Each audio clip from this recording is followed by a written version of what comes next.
E eu queria, então, aproveitar para chamar para esse debate, para que a gente continue debatendo, o doutor Landislau Domingues Porto Neto, né, que vai falar um pouco também desse mesmo processo que envolve o judiciário, né, ou seja, o processo da APEP e essa questão da falta da regulamentação em ação da Anvisa. E ele é advogado e coordenador jurídico da APEP. Então, seja bem-vindo, Landislau, que honra tê-lo aqui.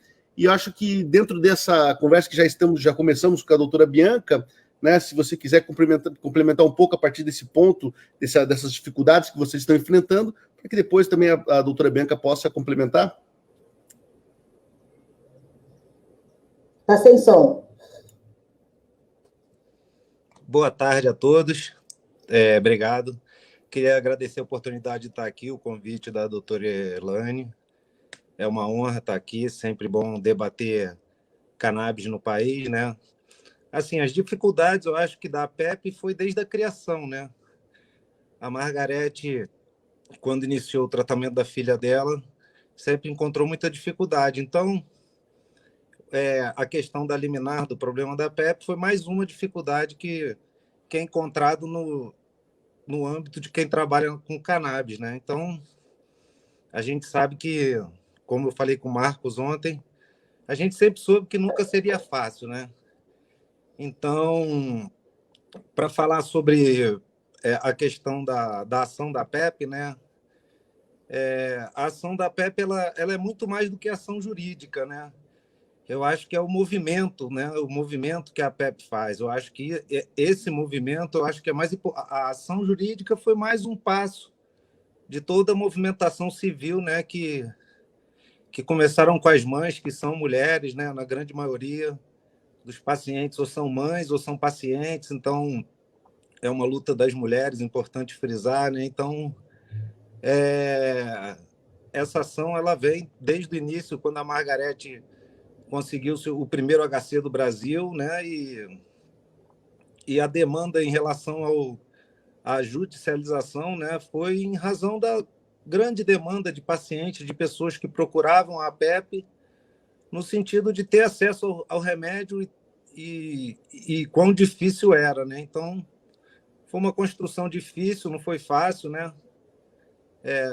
Para fazer essa ação, não é uma natureza fácil de se fazer. A gente tinha tido um único caso da Abraço positivo, depois daquilo, nenhuma outra associação tinha obtido êxito, né? A gente conseguiu em primeira instância, né? Foi um processo que durou 10 meses para o juiz deferir a liminar desde a distribuição, e caiu a liminar recentemente, né? No agravo de instrumento, por 2-1, com um voto relator favorável e os outros 2 divergentes, né? Então, mas a gente tem muita esperança ainda de reverter um voto de 2 páginas, né, para justificar um relatório da desembargadora de 19 laudas, um deferimento de 21 laudas. Então, em 2 votos, caiu a liminar. Eu acho que isso faz parte, a luta nunca foi fácil, né? O mais importante disso tudo é que demonstra que a luta continua, né? Deixa de nos acomodar a questão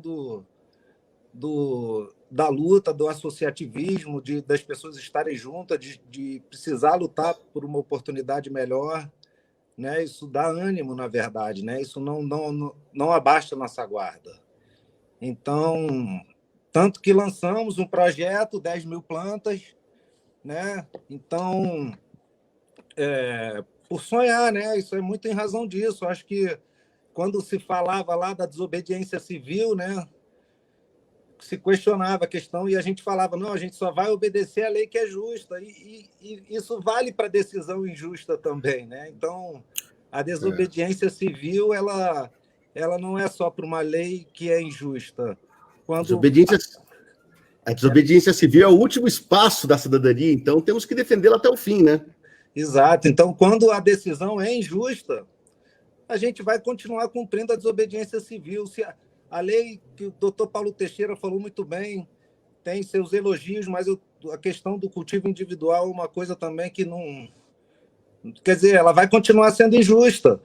Então, quer dizer, outras pessoas vão continuar, o fato social já existe, né? Já existem pessoas cultivando e essa omissão do Estado. Então, eu acho que a ação da PEP é uma ação, não dá para dizer que é uma ação judicial, uma ação política, é uma ação de se colocar no lugar como pessoas que se organizam e mostram que existe um caminho melhor na sociedade, em que a gente pode fazer algo melhor por nós mesmos. Eu acho que a questão da judicialização, ela se transforma pelo fato social, né? O que as pessoas sentem, as patologias, as doenças. Então, a gente consegue transformar aquilo ali num grupo de advogados, né? Alguns advogados ajudaram, citar nome aqui é injusto, eu que falo como advogado da PEP, mas certamente aí pelo menos 5 aí botaram a mão para ajudar.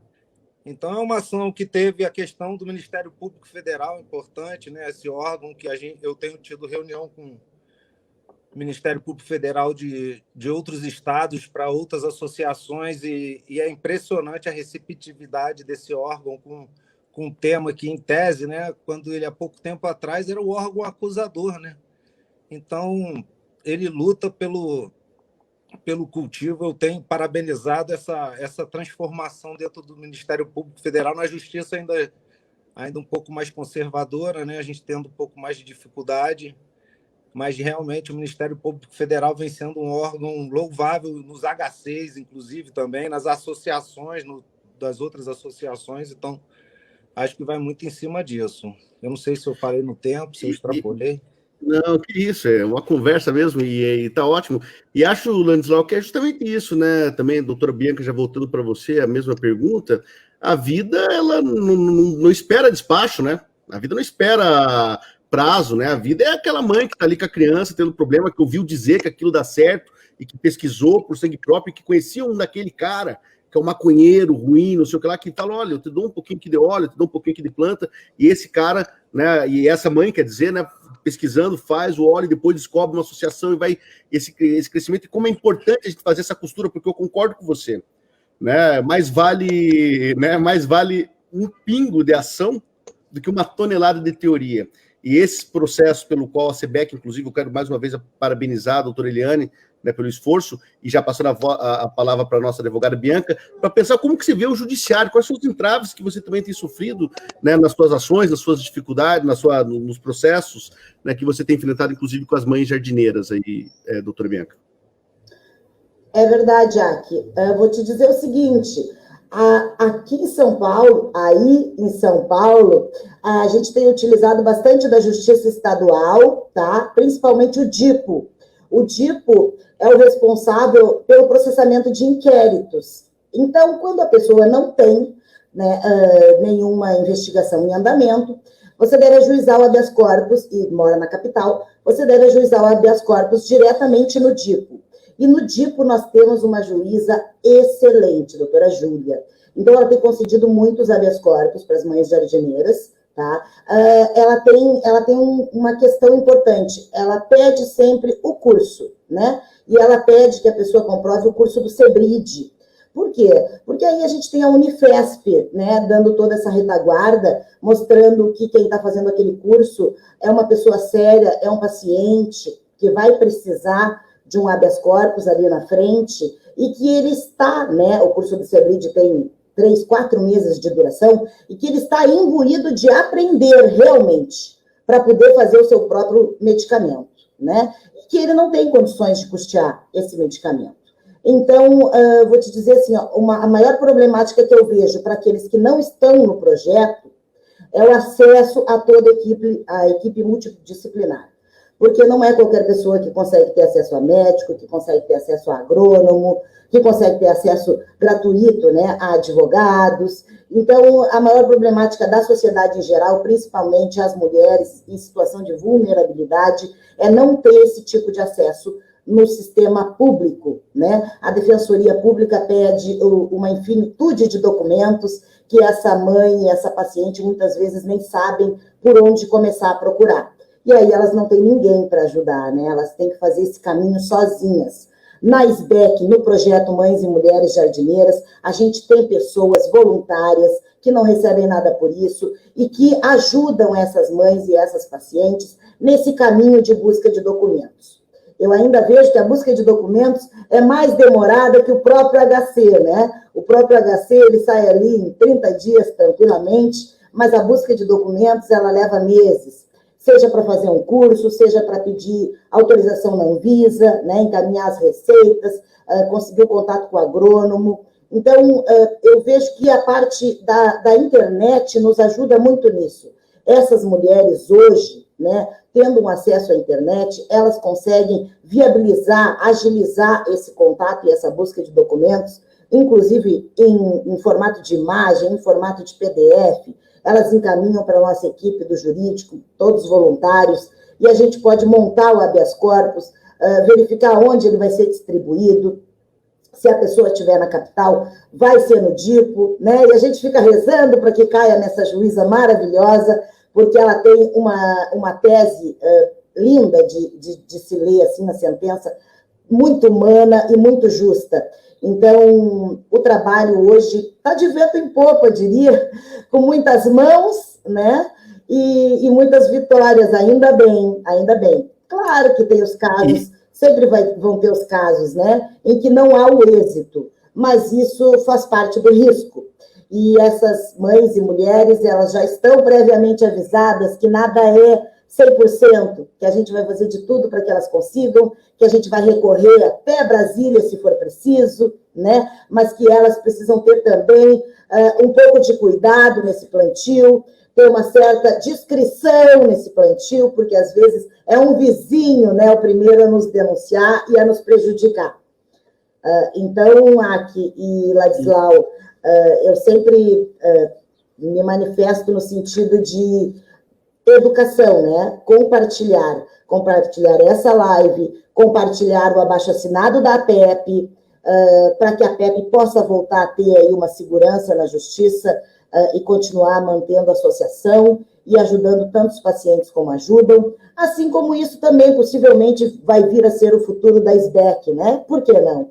Hoje a gente está num projeto iniciando, mas futuramente, e também penso a partir do projeto de lei 514, né, do Paulo Teixeira, esse artigo 28 venha a ser alterado, e aí a gente perca essa questão de pequena quantidade, que hoje diz o nosso artigo 28 da Lei de Drogas. E a partir do que eu estava vendo do projeto de lei, né, não vai ter essa limitação quando a destinação for uso medicinal com prescrição médica. Então, é isso que nós pedimos, né? E assim, é muito interessante que o duro de discutir direito, né, e as questões de política pública, né, Ladislau, também concordo com você que a questão também é muito política, porque a gente acha muitos problemas dentro de outros problemas que são problemas muito antigos, né? Então, nossos processos demoram anos, né? Nosso judiciário tem uma mentalidade inquisitorial ainda, né? As formas de acesso, né? Toda essa estrutura hierarquizada, o que leva a uma dificuldade muito grande para você ter um certo consenso mesmo, que é aquilo que na área do direito, né, para os colegas aí que não são, nós chamamos de segurança jurídica, a ponto, né, como a Bianca bem falou, você tem que torcer para que caia na vara X ou Y.